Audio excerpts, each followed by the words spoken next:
Opa, salve, salve, beleza? Olá, eu sou o Daniel Oliveira, sejam bem-vindos ao meu canal, aquele recado rápido, chega junto aqui no cantinho, senta o dedo, te inscreve, não paga nada, não dói, compartilha os nossos vídeos com os teus amigos, importante, deixa um comentário aqui embaixo, é legal eu saber o que você pensa sobre os conteúdos que eu trago aqui no canal e, tão importante quanto, senta o dedo no like aí, que fortalece a relação do canal com o YouTube. Esse vídeo está sendo gravado minutos depois da entrevista coletiva do técnico Renato, explicando a derrota para o Santos, ou melhor, tentando explicar a derrota para o Santos na Vila Belmiro pelo placar de 2-1. Derrota que teve um erro de arbitragem, ao meu ver sim, né? Mas entendo que até possa ser um assunto discutível. Até porque muita gente também estava acompanhando, teve opiniões diferentes. Mas ao meu ver, houve uma penalidade para o Grêmio que não foi marcada. Mas os pênaltis que o Grêmio cometeu foram muito bem marcados. Inclusive o zagueiro Rodrigues era para ter sido expulso e não foi. Mas não há como desconsiderar, por exemplo, que a derrota não passou pela arbitragem. Não, teve a influência, mas há uma influência muito maior e que ela não pode passar em branco neste momento. O técnico Renato concedeu uma entrevista coletiva muito rápida, muito curta. Pelo menos acompanhando pelo YouTube foi a impressão que eu tive. Mas um ponto me chamou mais a atenção. A manifestação que levou o técnico do Grêmio a falar mais, porque o resto foi tentativa de justificar o injustificável, foi referente à arbitragem. E aquele velho discurso batido, eu não gosto de falar de arbitragem e eu não quero falar de arbitragem. Pois na pergunta do Leonardo Miller da RPS TV foi aquela que o Renato discorreu sobre o assunto, que falou mais tempo que somando todas as respostas das perguntas que o Renato acabou recebendo dos colegas. Um recado, é um pouco antipático que eu vou dizer e sei que muita gente não vai gostar. Gente, pergunta é pergunta, não dá para incluir uma opinião em uma pergunta porque o entrevistado desmonta. E realmente o Renato foi muito questionado, muito cobrado na entrevista coletiva, mas se justificou da forma que bem entende. O fato é que a derrota passou pelo técnico do Grêmio numa escalação que, ao meu ver, totalmente equivocada. Primeiro, a escolha dos 3 volantes. O Grêmio com Lucas Silva, com o Tassiano e com o Robinho. Bom, gente, o Grêmio sempre teve dificuldades quando jogou com 3 volantes. E o porquê jogar desta forma?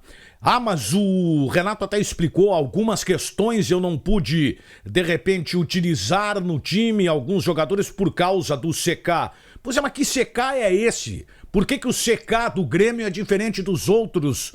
Por exemplo, nesse momento em que estou gravando o vídeo, Thiago Neves está enfrentando o Botafogo pelo Campeonato Brasileiro. Thiago Neves está jogando muito mais tempo no Sport do que jogou no Grêmio. O CK do Grêmio é diferente do CK do Sport Recife. Por que as coisas são tratadas desta forma? Outro ponto, Diego Souza salvo pelo gol, me pareceu fora de forma. Não quero cometer nenhuma injustiça com o jogador, mas deixa o time mais lento. Mas repito, fez o gol do Grêmio. Poderia, inclusive, ter dado ao Renato um ponto, embora o treinador do Grêmio não merecesse pelos seus erros. Tassiano, mas o que justifica a presença do Tassiano? Até pouco tempo, acabei até batendo no microfone aqui, até pouco tempo o Tassiano estava para ser negociado com o Santos, só não foi porque o Santos não podia anunciar ninguém em relação à determinação da FIFA.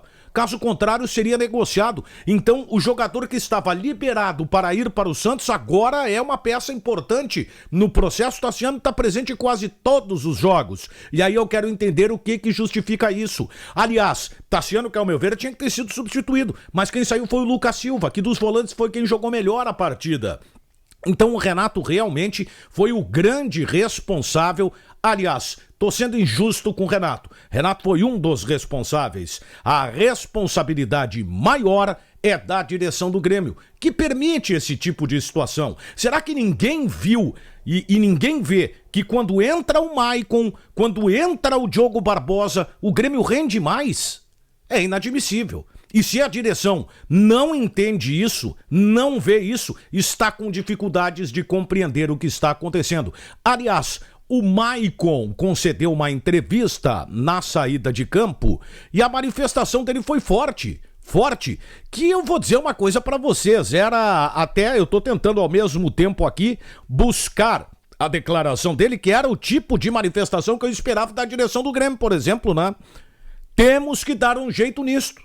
Era o que eu esperava da direção do Grêmio. E o Maicon acabou sendo um presidente do Grêmio neste momento. Eu não quero acreditar que haverá uma omissão da direção, mas está na hora de que a direção do Grêmio cobre do técnico, cobre do departamento médico, cobre da questão envolvendo a preparação física, porque não é possível que tudo no Grêmio seja tratado de uma forma diferente. Ah, mas o Maicon não tem condição de jogar 90 minutos. Mas ele é o melhor do que os outros? É, então ele comece o jogo e depois se pense na substituição. E aí é o erro do Renato. O Grêmio perdeu pontos na Vila Belmiro por erros do seu treinador. A arbitragem, que teve uma influência, eu vou colocar como um menor fator desta derrota, teve por erros do seu treinador e o aval da direção do Grêmio. Aliás, eu não quero ficar com a impressão de que a direção do Grêmio